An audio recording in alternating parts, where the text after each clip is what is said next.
L'émissaire du gouvernement est arrivé ce matin en Nouvelle-Calédonie alors que la polémique se poursuit en France quant à l'attitude à suivre dans cette affaire.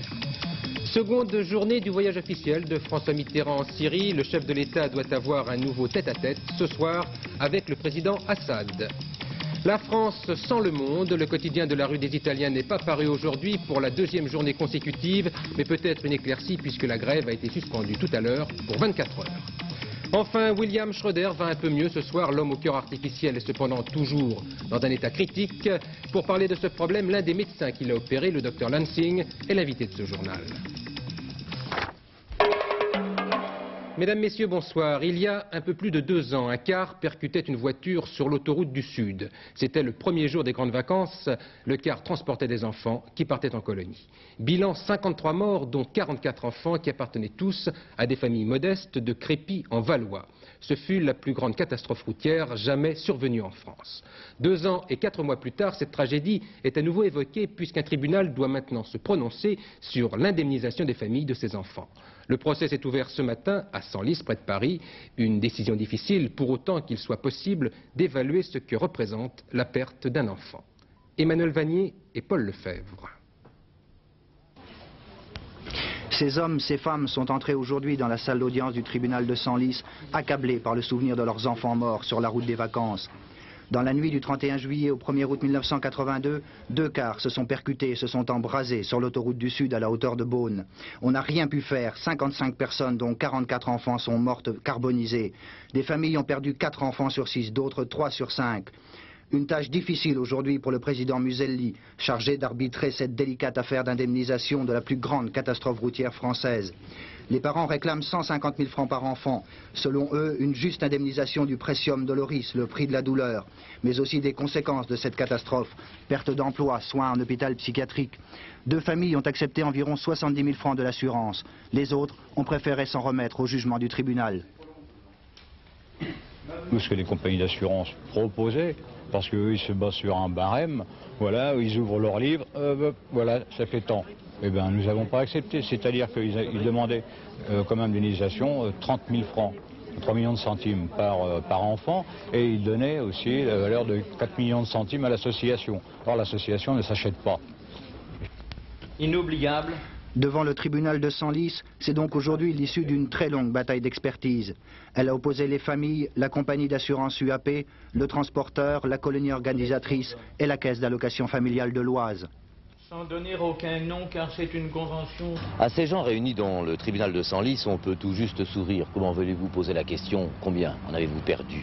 Climat pénible, d'autant que certains avocats, il faut le dire, s'évertuent trop longtemps à défendre le droit légal et surtout moral de ces pauvres gens à être indemnisés. Indemnisés, cela veut dire qu'un peu d'argent évitera d'ajouter de nouveaux ennuis à ceux qui se sont retrouvés devant des cercueils le 1er août 1982. Choc effroyable auquel se sont ensuite ajoutés les démarchages, les reportages, les commérages, plus surtout le sentiment pour ses parents d'être doublement coupables. Responsables d'abord d'avoir dit oui au départ en vacances de ces gosses qui s'en faisaient une fête, coupables ensuite de vivre encore alors que leurs gosses sont morts. Alors la bataille de chiffres apparaît dérisoire. La compagnie d'assurance, l'UAP, a déjà versé 6 millions, pourcentage supérieur, il est loyal de le dire, à la moyenne des indemnisations. La défense demande 10 millions en tenant compte de séquelles diverses et dramatiques dans les familles des victimes. Le président Muselli rendra son arbitrage le 8 janvier prochain. L'autre procès, celui des coupables, aura lieu plus tard à Dijon. On saura alors ce que les juges pensent du fait d'envoyer 2 cars bourrés de gosses sur l'autoroute du Sud en pleine nuit, la nuit de la plus grande circulation de l'année. En politique, le débat reprend de plus belle ce soir à propos de la Nouvelle-Calédonie. Ce sont Claude Labbé et Jean-Claude Gaudin qui viennent d'écrire au Premier ministre pour demander l'organisation d'un débat sur la situation dans ce territoire d'outre-mer. Claude Labbé et Jean-Claude Gaudin qui sont les présidents de groupe de l'opposition à l'Assemblée nationale. Et de son côté, Jacques Chirac est intervenu dans ce débat en indiquant qu'il serait prêt à soutenir l'action du gouvernement en Nouvelle-Calédonie si celui-ci respecte les principes démocratiques et républicains. Des prises de position qui interviennent alors que l'envoyé spécial du gouvernement est arrivé ce matin à Nouméa. Le point avec Patricia Charnelet. C'est donc dans un climat toujours très tendu qu'est arrivé l'envoyé du gouvernement Charles Barbeau. Des barrages bloquent des routes. Le sous-préfet Jean-Claude Demare est encore détenu en otage par des indépendantistes. Ceux-ci veulent une nouvelle élection sur l'autodétermination.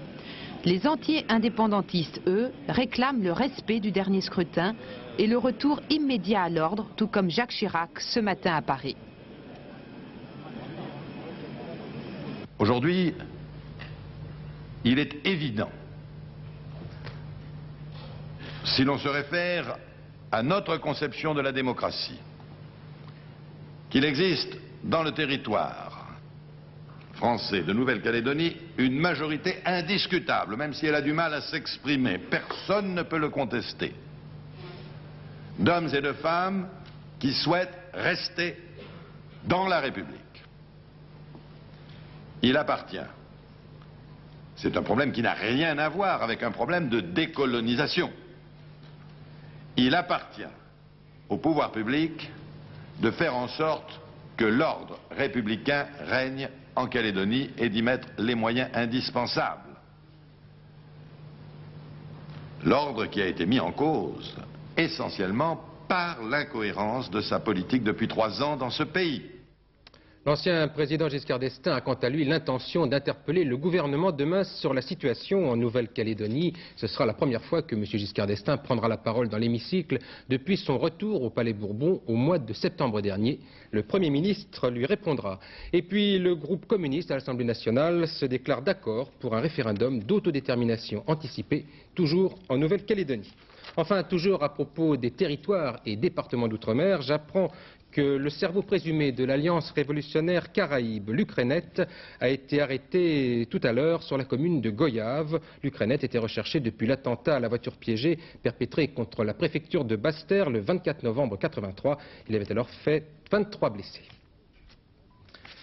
François Mitterrand poursuivait aujourd'hui sa visite officielle en Syrie. Il a mis à profit cette journée de mardi pour marquer une pause en visitant la cité de Palmyre dans le désert syrien. Un peu de tourisme après les discours pour le moins dissonants prononcés hier au terme du dîner offert par le président syrien. Des toasts au cours desquels François Mitterrand et le président Assad ont rappelé clairement leur position sur la situation au Proche-Orient. Il en sera d'ailleurs de nouveau question ce soir avec un second tête-à-tête entre les deux hommes. Sur place, le compte-rendu de notre envoyé spécial Gérard Sebag. Début de journée touristique pour le président et Madame Mitterrand qui se sont rendus dans le merveilleux site de Palmyre, cette vieille cité romaine située en plein désert. Tourisme mais aussi politique, car dans chaque délégation, on analysait les discours de la veille prononcés au cours du dîner officiel.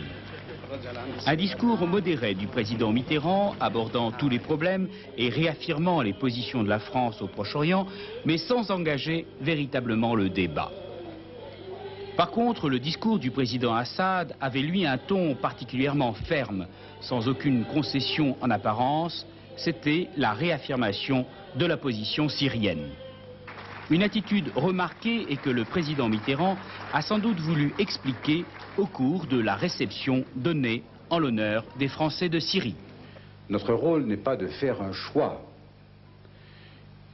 Il est de rester amis de nos amis et de veiller à réconcilier les heurts ou les antagonismes de la veille. Ce qui ne veut pas dire que nous soyons sans idées ou sans projet qui, le cas échéant, rencontrent des obstacles.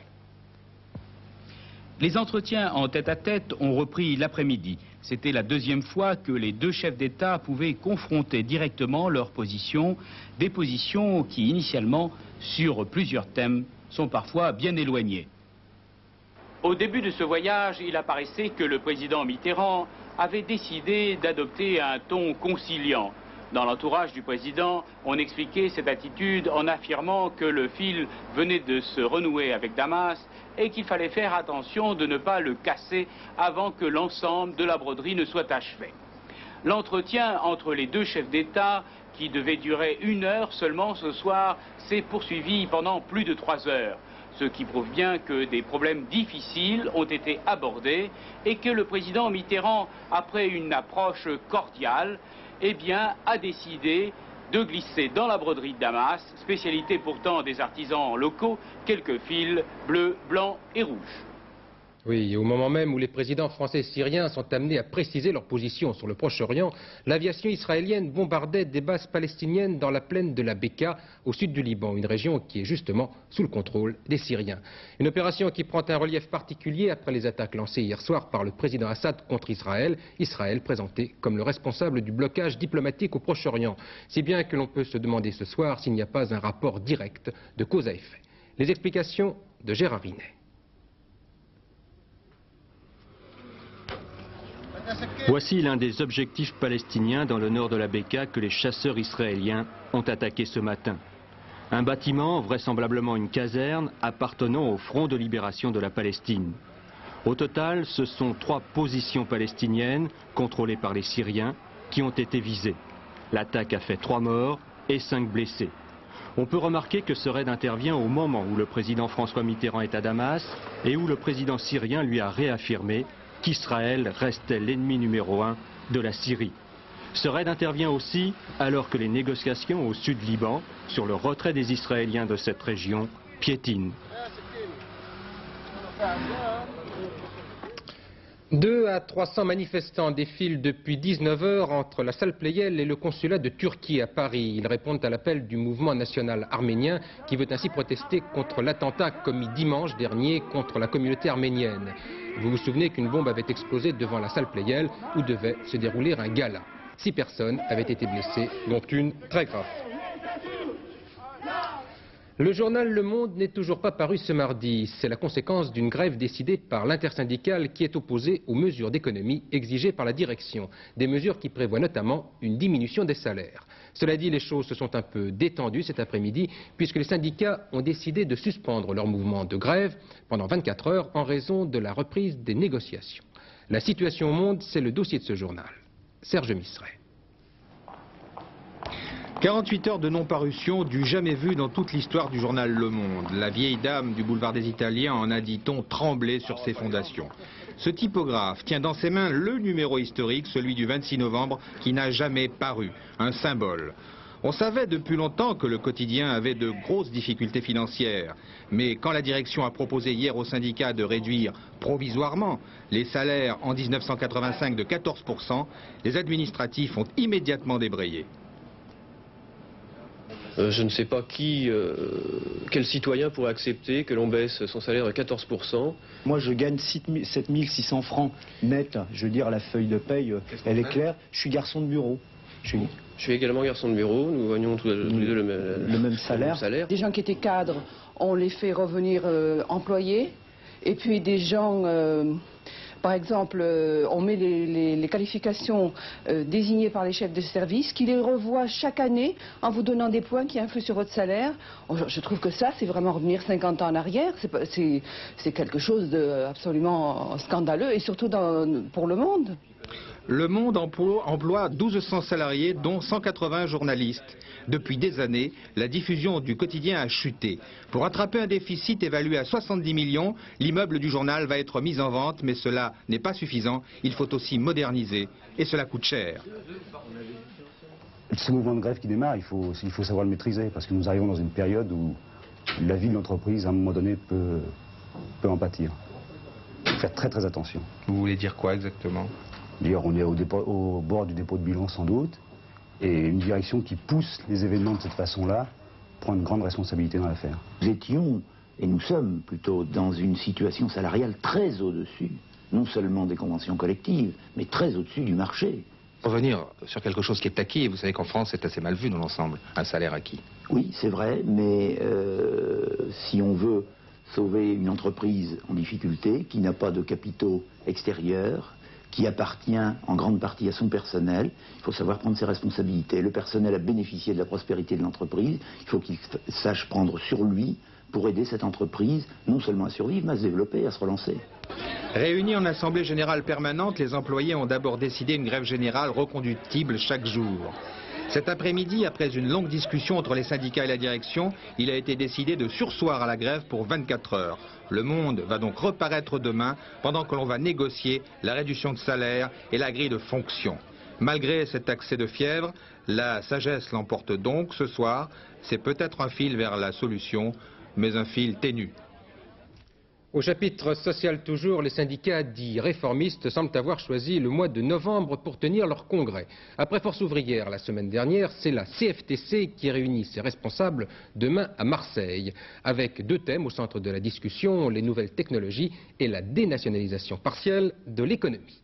La CFTC, c'est un syndicat très diversement implanté en France. Il a peu de représentants dans les entreprises, mais il a en même temps remporté des succès notables dans des élections générales, comme par exemple à la Sécurité sociale, où il a obtenu 12% des suffrages lors du dernier scrutin. La CFTC qui essaye d'ailleurs de rajeunir son image. Martine Gilson a donc voulu rencontrer un jeune militant de ce syndicat. Un stade de banlieue, un jeudi soir. Vous jouez quoi dans l'équipe? Stopper. Vous stoppez bien? Pas trop mal. Vous êtes content de vous? Dans l'ensemble, assez. Daniel Tondre, 33 ans, inspecteur des PTT. En 1970, 2 ans après mai 68, il adhère à la CFTC. À l'époque, il a 20 ans, à peine. Dans sa famille, pas de tradition syndicale. Son père, ouvrier des ponts et chaussées, n'est pas syndiqué. Sa mère, au foyer, garde ses 7 frères et sœurs. Daniel choisit la CFTC un jour, un peu par hasard, beaucoup par charité. J'ai atterri à la CFTC parce que j'ai eu des problèmes dès le début dans mon travail. J'ai trouvé un militant qui m'a proposé ses services pour les résoudre. Et il me les a résolus sans difficulté et sans même demander si j'étais adhérent à son organisation ou pas. Et pour le remercier, j'ai atterri à la CFTC. Dès lors, Daniel ne changera pas de chapelle. Il deviendra même quasi permanent. Il trouve que Jean Bornard le représente fort bien. Et puis, dit-il, les autres syndicats font trop de politique. Lui, il souhaite sur le terrain défendre l'individu, pas les masses, une attitude que selon lui, seule la CFTC partage. C'est tout de même la seule organisation qui, à la base de son action syndicale, tient compte des principes énoncés de la morale sociale chrétienne. Et cela nous impose, si vous voulez, une certaine forme d'action syndicale qui est tout de même bien différente de celle des autres organisations.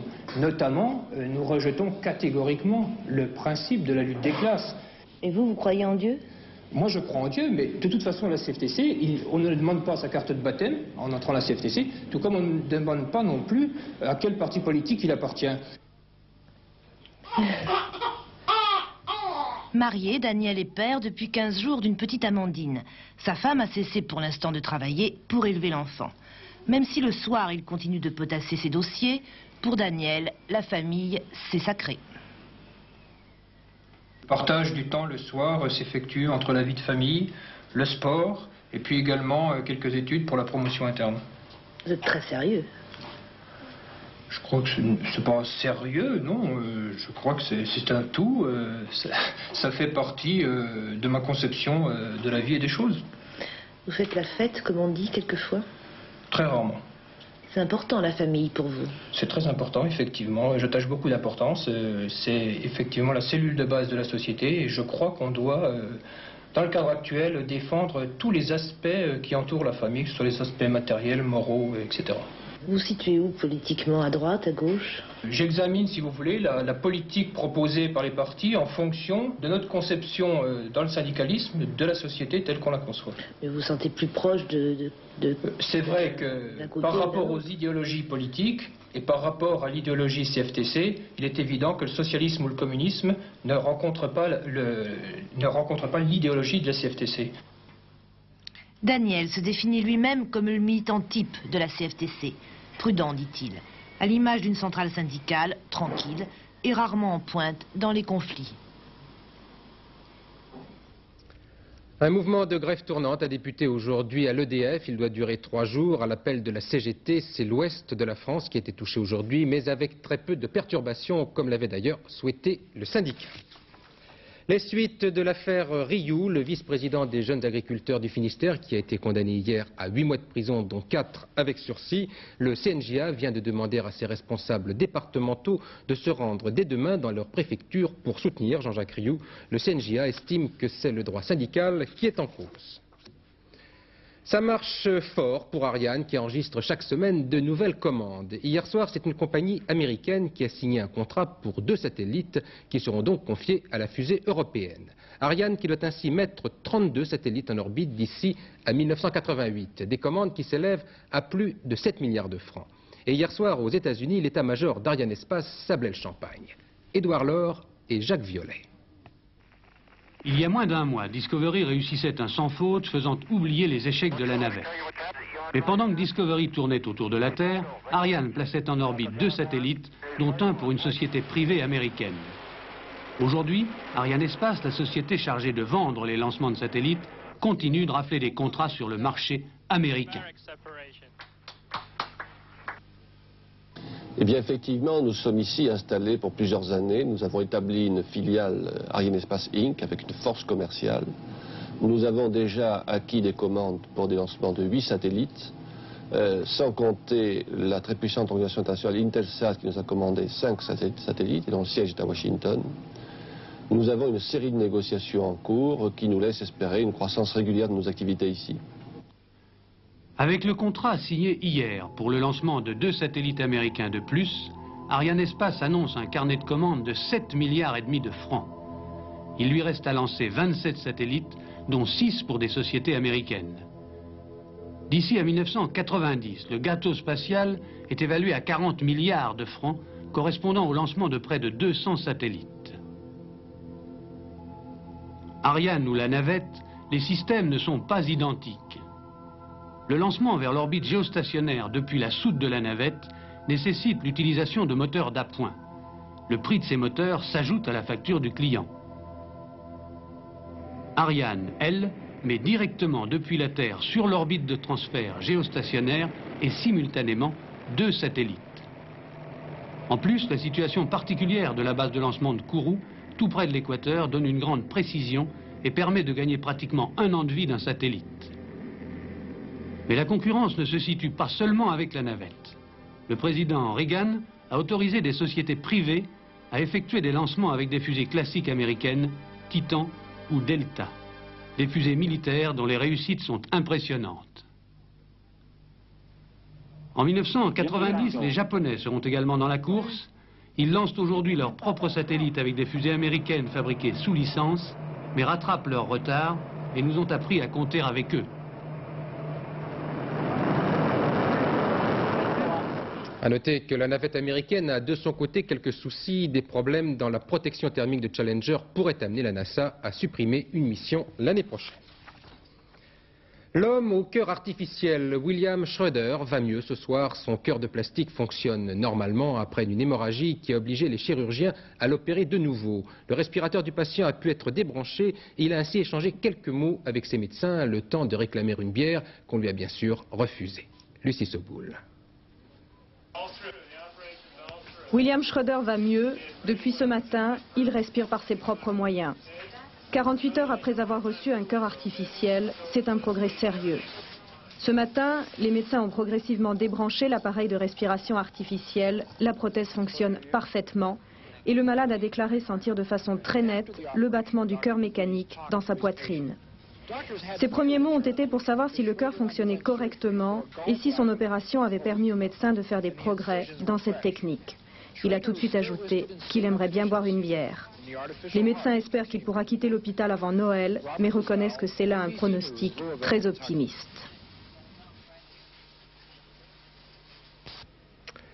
Voilà donc pour l'état de santé de William Schroeder. Avec nous maintenant le docteur Lansing qui a donc participé à cette opération à l'hôpital de Louisville. Et tout de suite la question que chacun se pose, docteur, quelles sont les chances de survie de votre patient et pour combien de temps? Les chances de survie du patient dans l'immédiat sont extrêmement bonnes. Le patient est en très bonne forme, il a le moral très haut, sa tension artérielle est tout à fait normale. Ses reins, son foie, tout cela marche très bien, la circulation également. Tout le côté mécanique du cœur fonctionne également très bien. Par contre, pour ce qui est des chances à long terme, évidemment, on ne sait pas encore et toute l'enquête porte là-dessus. Rappelez-vous que cet homme n'avait que quelques jours à vivre et il était terriblement malade, son cas était désespéré et donc nous estimons qu'il y a de bonnes chances que nous pourrons l'aider. Quant à savoir s'il pourra rentrer à la maison et ensuite recommencer une vie longue et prospère, ça on ne le sait pas encore. Docteur, plusieurs spécialistes pensent que la technique du cœur artificiel n'est pas encore tout à fait au point. Était-il raisonnable de tenter une nouvelle opération aujourd'hui? Ah oui, tout à fait. J'ai travaillé déjà sur le cœur artificiel, je l'ai implanté dans des animaux et les animaux ont très bien survécu. Bien entendu, il n'est pas tout à fait perfectionné, il y a encore beaucoup de choses que l'on doit faire pour améliorer le cœur. Mais rappelez-vous à propos des premiers avions ou des premiers pacemakers, il y avait des difficultés au début, mais maintenant on atteint des progrès remarquables. On arrive maintenant à faire des implantations de tout petits mécanismes dans le corps. Il faut commencer quelque part, donc même si le cœur n'est pas tout à fait au point, c'est encourageant de voir qu'il fonctionne déjà bien chez les animaux. Il faut absolument l'intégrer chez des patients dans un cas désespéré. Je crois que dans quelques années, on pourra constater un progrès remarquable dans la matière. Mais est-ce que l'opération n'aurait pas pu se faire dans des conditions plus discrètes, disons? En fait, la presse est venue parce qu'elle s'intéresse à la question et nous ne faisons que coopérer avec la presse. Si la presse fait son travail, nous ferons le nôtre et comme ça, le public peut également savoir ce qui se fait. Et par exemple, si justement les choses ne se terminent pas bien, eh bien tout le monde le saura. Donc nous ne pourrons pas dire nous avons fait 6 implantations et elles ont toutes marché. S'il y en a une qui échoue, eh bien tout le monde le saura. C'est comme pour ce qui est du programme spatial américain. Les premiers essais ont échoué. Le public l'a su, mais tout cela est paru donc à l'écran et ça n'a pas retardé le progrès. Donc nous voudrions bien entendu une discrétion absolue et ensuite publier les résultats, mais cela n'est pas possible. Dr Lansing, si l'opération réussit, est-ce que l'on peut parler de survie pour un malade qui va donc être branché à une machine pendant le restant de sa vie? Est-ce que ça vaut la peine? Oui, ça vaut absolument la peine. Il y a des gens qui fonctionnent avec des pacemakers, qui sont reliés à des machines jusqu'à la fin de leur jour. Les gens qui font des dialèses de reins continuent à se servir de ces machines jusqu'à la fin de leur jour. S'il y a un rapport avec le rein artificiel, d'ailleurs, pour ce qui est du cœur actuellement, il faut bien comprendre que ce que nous voudrions, c'est un cœur mécanique autonome qui ait cette propre puissance mécanique. Mais c'est ce que nous essayons de faire à l'heure actuelle. Cela étant, si le cœur artificiel ne fonctionne pas, je ne vois pas pourquoi nous intégrerions une source de puissance autonome. Ce qu'il faut d'abord prouver, c'est que l'on peut garder un patient en vie, qu'il peut sortir de l'hôpital, qu'il peut continuer à vivre avec l'aide d'un cœur mécanique et ensuite on essaiera d'améliorer l'alimentation électrique et essayer de retrouver un système plus autonome qui ressemble à la vie normale. Merci, docteur. En bref, à l'étranger, la fin du détournement du Boeing somalien avec la reddition des 3 pirates qui se sont rendus ce matin aux autorités éthiopiennes. Et puis l'annonce de sources diplomatiques occidentales au Pakistan selon laquelle plus de 100 soldats soviétiques auraient été capturés par la résistance, une information qui n'a pas été confirmée par les Moudjahidines. Mais si elle se révélait exacte, ce serait la plus grosse capture jamais réalisée par les résistants au régime de Kaboul. La situation est toujours très tendue au Chili alors que se déroule la 12e journée de protestation contre le régime du général Pinochet, une journée qui a débuté par une série d'attentats avec 5 explosions dans la capitale Santiago, l'une des bombes explosées à quelques mètres du palais présidentiel. Enfin, 7 Libanais qui préparaient un attentat contre l'ambassade des États-Unis à Rome ont été arrêtés samedi par la police italienne. Dominique Thiers. Voici les photos des 7 hommes d'origine libanaise qui préparaient, selon la police italienne, un attentat contre l'ambassade américaine à Rome. Arrivés il y a 1 an dans la capitale italienne, des documents retrouvés en leur possession ont établi qu'il s'agissait de membres de l'organisation Djihad islamique. Les 7 hommes étaient également munis des plans de l'ambassade. Leur mission, foncer sur ce bâtiment en plein centre de Rome au volant d'un camion bourré d'explosifs. Opération suicide sans doute, comme à Beyrouth le 17 avril 1983, 60 Américains avaient été tués. Tout autre chose maintenant avec 2 prix littéraires qui étaient remis aujourd'hui. L'Interallié tout d'abord décerné sans surprise à Michel Perrin pour son livre Les cotonniers de Bassalan. Et puis le prix Chateaubriand qui couronne le 40e livre de Paul Guth intitulé Une enfance pour la vie. Enfin, un autre prix qui nous concerne plus directement, il s'agit des Emmy Awards, qui sont pour la télévision ce que sont les Oscars pour le cinéma, avec la récompense du Carmen de Peter Brooks, coproduit par Antenne 2.